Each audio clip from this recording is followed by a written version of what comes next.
Em depoimento à Câmara dos Deputados, o perito Eduardo Tagliaferro, ex-assessor de Alexandre de Moraes no Tribunal Superior Eleitoral, afirmou que o ministro liderou, abre aspas, um mutirão de perseguição à direita, fecha aspas, durante a sua gestão na Corte Eleitoral entre 2022 e 2024. Eduardo Tagliaferro, mais uma vez no Faroeste Brasileiro, seja muito bem-vindo. Boa tarde, tudo bom, Segré? Boa tarde a todo mundo, a todos os telespectadores. É um prazer estar aqui novamente com você. Um tempo que eu não venho, né? Nessa correria para fazer as denúncias e outras coisas, mas cá estou novamente. Aí fala, o que você está fazendo na tua vida? Eu estou fazendo denúncias, disse Eduardo Tagliaferro. E está certo, tem que fazer sim, porque quando nós convidamos Eduardo Tagliaferro, nas primeiras entrevistas, muita gente questionava sobre o que você tivesse para apresentar, poderia ser uma fumaça. Aí o tempo foi provando que as tuas denúncias tinham sustento, que estavam amparadas em provas. Segundo eu ouvi, duas verificações foram feitas sobre a veracidade das coisas que você tem, ou seja, ninguém pode hoje questionar que Eduardo Tagliaferro estava blefando. Então, nos conta quais foram as denúncias mais importantes dos últimos tempos, que aqui o pessoal da mesa está ávido por perguntar. Realmente, com relação às provas, eu não ia nunca brincar com o Brasil, brincar com as pessoas e principalmente brincar com o homem com o poder que tem neste momento, Alexandre de Moraes. Eu só poderia estar me manifestando lastreado de coisas que me dessem uma segurança pelo menos jurídica ou pericial fora do Brasil, porque no Brasil, infelizmente, a gente não tem muita força, né? Bom, na última visita à Câmara dos Deputados, né, na comissão da censura, eu trouxe algumas novidades com relação até à perseguição, onde foi exposto que, de fato, existia um mutirão de perseguição à direita, né? Eram várias pessoas do grupo de Moraes que parece que ficavam o tempo inteiro ou olhando redes sociais ou recebendo informação de A, B, C, D. Tudo isso caiu num grupo deles lá do próprio STF, onde também estavam juízes auxiliares. E era uma máquina, parecia um caça-níquel quando você ganha de moedas caindo, né? Onde você tinha ali um excesso, um exagero de pessoas, né, perseguidas. E como eu mesmo afirmei lá, nenhuma, zero de direita. Zero de esquerda. De esquerda. Eu tô meio atordoado, viu? Porque só essa semana eu viajei 5.000 quilômetros já de trabalhando. Caramba, zero de esquerda. O André Marsiglia acompanhou muito as tuas denúncias, vi um vídeo dele comentando, então passo a palavra para André, para ele interagir contigo. Tudo bem, Tagliaferro? Boa tarde, prazer ter você aqui. Olha, eu queria um pouco que você falasse de três... Tem duas denúncias que você fez na comissão e que eu queria que você desenvolvesse um pouco melhor, mas tem um terceiro ponto que eu também vou jogar para você. Bom, essa questão dessa espécie de ataque à direita, né, que havia dentro do gabinete, você chegou a mencionar que havia um contato direto entre servidores do gabinete do Moraes, entre assessores do Moraes, enfim, pessoas do gabinete dialogavam diretamente com as plataformas, mas dialogavam no sentido, ao que eu entendi, de ameaçá-las, não para facilitar. Se aquele processo não fosse acelerado, se os pedidos informais que eram recorrentes e que as demais vazatogas já tinham demonstrado haver, se esses pedidos informais não fossem cumpridos, havia uma ameaça até de suspensão da plataforma ou coisa do gênero. Eu queria que você explicasse melhor isso e, sobretudo, como eram essas ameaças ou essas coações a essas pessoas das plataformas. Se eles iam lá, se isso era feito por telefone, queria que você explicasse isso um pouco melhor. O segundo ponto, sobre essa pessoa que estaria dentro desse esquema de censura do gabinete, que foi supostamente premiada, passou a ser o número 2 do Haddad, passou a integrar o governo e até outras pessoas mais que, enfim, possam também ter tido do gabinete esse pulo, esse prêmio e passou a fazer parte do governo Lula. E, por fim, queria também que você mencionasse, a gente teve uma notícia recentemente sobre a saída do ex-juiz auxiliar Rafael Rocha Tamay. E vi você também mencionar nas suas redes que ele teria ido não de volta para a justiça, mas que ele estaria ainda, de alguma forma, ao alcance do Moraes ou no CNJ, enfim, um cargo que não seria exatamente o anterior dele. Queria que você explicasse isso melhor para a gente. Bom, boa tarde, Marcília. Prazer estar com você. De fato, existiam constantes reuniões quinzenais, dependendo, normalmente eram quinzenais, onde o pessoal das plataformas, né, os representantes legais e alguns diretores de desenvolvimento acabavam indo ao Tribunal Superior Eleitoral. Todos nós nos reunimos lá e ali tinham algumas pautas, principalmente com relação às políticas de privacidade, as políticas públicas das próprias plataformas e uma certa cobrança do TSE, né, na pessoa de Alexandre de Moraes, para que essas plataformas se adaptassem aos desejos dele, ou seja, que ali o próprio algoritmo já atuasse automaticamente para derrubar, bloquear postagens que se referissem a um ataque à esquerda, né, ou seja, postagens de um público de direita que falariam de esquerda ou que falariam de Lula ou que repassariam também movimentos, ações que seriam feitas pela própria direita.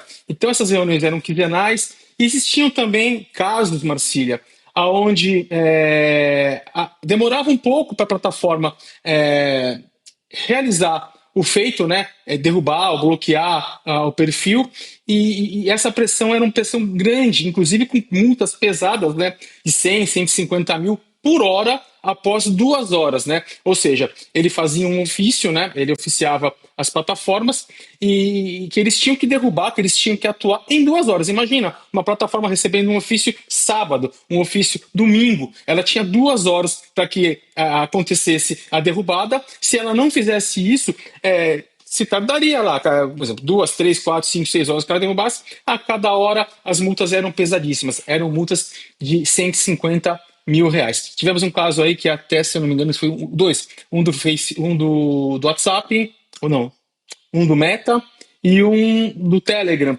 que acabou se perdendo o ofício, acabou demorando para esse pessoal receber por ter sido no final de semana, e sim, de fato, houve aí uma ameaça de, inclusive, bloquear a plataforma no Brasil, como aconteceu com o próprio Telegram, e nós ficamos sabendo.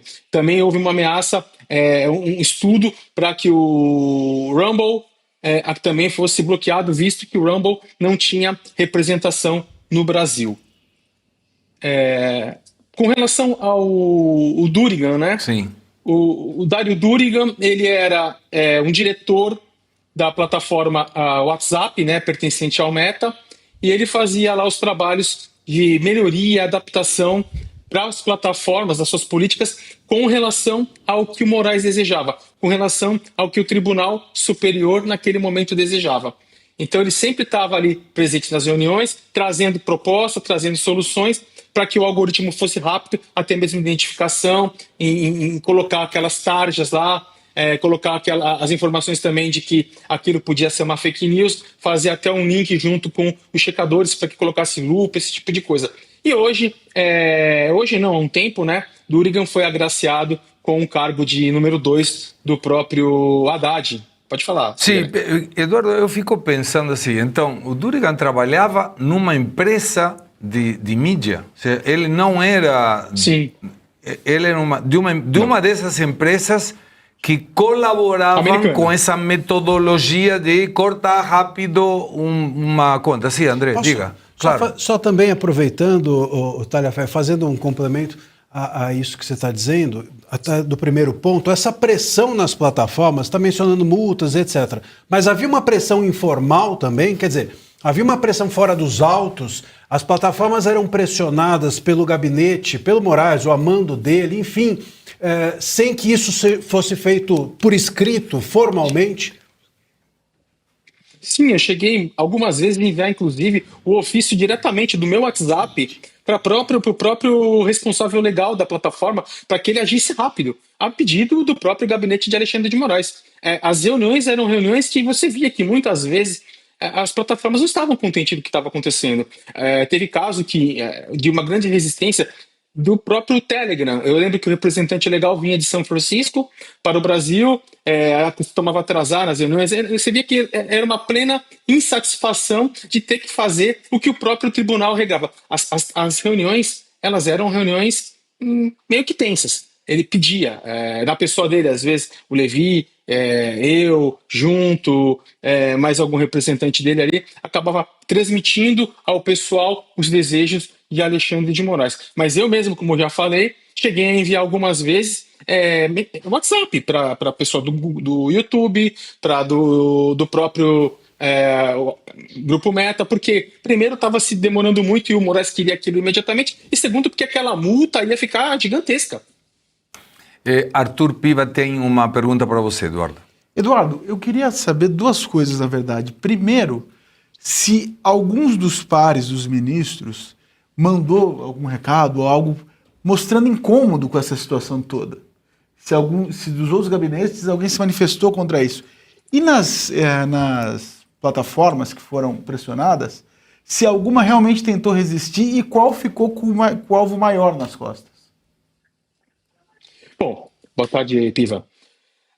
Com relação aos pares do próprio ministro Alexandre de Moraes, não, nunca ninguém resistiu, nunca ninguém questionou. Na verdade, nunca ninguém no Tribunal Superior Eleitoral ou no Supremo Tribunal Federal questionou qualquer atitude, qualquer decisão de Alexandre de Moraes. A resistência existiu dentro do próprio gabinete de fake news, onde os servidores não estavam contentes e não queriam fazer o serviço, principalmente no caso do 8 de janeiro, que acharam um absurdo aquilo, né?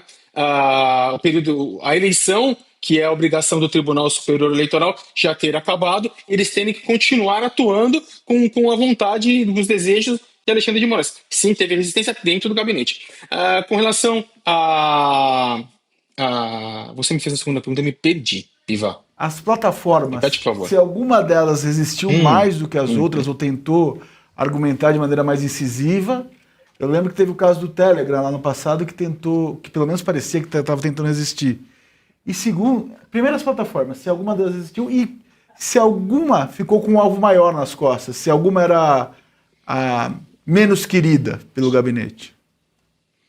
Bom, se percebia dentro das reuniões e do período eleitoral todo que as plataformas não estavam tão contentes. A única pessoa que se parecia um pouco mais parceiro do próprio Tribunal Superior Eleitoral era de fato o Grupo Meta, principalmente o WhatsApp, que era um pouco mais dificultoso de você chegar dentro dos elementos perseguidos. Mas nenhuma, assim, estava contente de fazer o próprio trabalho. O Telegram, de começo ao fim, foi a maior resistência dentro do Tribunal Superior Eleitoral com relação a cumprir as ordens de Moraes. O Telegram, ele era, de fato, uma resistência constante com relação às ordens de Moraes. Ele ficou, de fato, dentro do próprio alvo de Alexandre de Moraes. Tanto é que já teve, inclusive, seus trabalhos, seus serviços interrompidos dentro do próprio Brasil. Eduardo, essas acusações, essas documentações que você já tem validadas duplamente como verazes, elas já estão nas comissões, estão no Senado, estão na Polícia Federal. Aonde você encaminhou?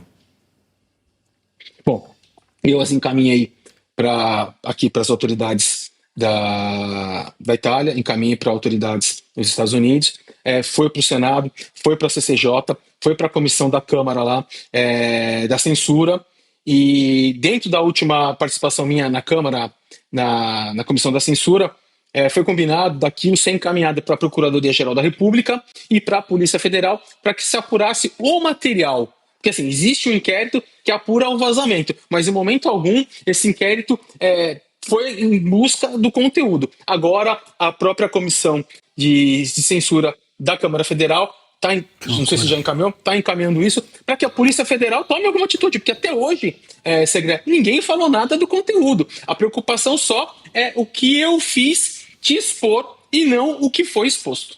Sempre ataque o mensageiro e nunca a mensagem, né? Eduardo Tagliaferro, muito obrigado de novo pela tua entrevista. As portas do Faroeste Brasileira estão abertas. Me parece que, em função dessa doidice de que seja uma perseguição a quem tem as provas, que complicam pessoas muito graúdas do judiciário, seja atacada que é teu caso, a tua pessoa, com tudo que você está sofrendo, em lugar de investigar se aquilo que eventualmente você tem é verdadeiro, e já tem duas veracidades confirmadas, para ir atrás de quem realmente cometeu ilícitos, e não de quem está divulgando por esses ilícitos. Como sempre, qualquer coisa, Faroeste Brasileira está sempre com as suas portas abertas para você. Muito obrigado. Eu que estou à disposição sempre, precisando de mim, estou aqui. Faltou uma resposta aqui Diga. do Marcília, se quiser que eu continue, Por que é favor. referente ao Rafael, né? O juiz, que era o juiz auxiliar do Alexandre de Moraes. Ele deveria ter voltado lá para a vara dele de violência doméstica do ABC, né? Não sei se é São Caetano, São Bernardo ou Diadema, mas ele não voltou, não. Ele foi para a corregedoria, ele virou um juiz assessor da corregedoria do Tribunal de Justiça de São Paulo. Lembrando que Moraes, eu presenciei várias vezes, não foi uma não, foram diversas, na posse, em reuniões. O gabinete do Moraes é recheado por gente da cúpula do Tribunal de Justiça de São Paulo. Gente do órgão especial, desembargadores, juízes. E não foi diferente com o Rafael. Ele foi para a corregedoria do Tribunal de Justiça de São Paulo. Ou seja, Moraes domina tudo isso e já colocou seu pupilo, seu último pupilo, dentro de um cargo específico para atuar no Tribunal de Justiça de São Paulo, que é onde Moraes tem todas as suas raízes, não só com o Tribunal de Justiça, mas também com o próprio Ministério Público.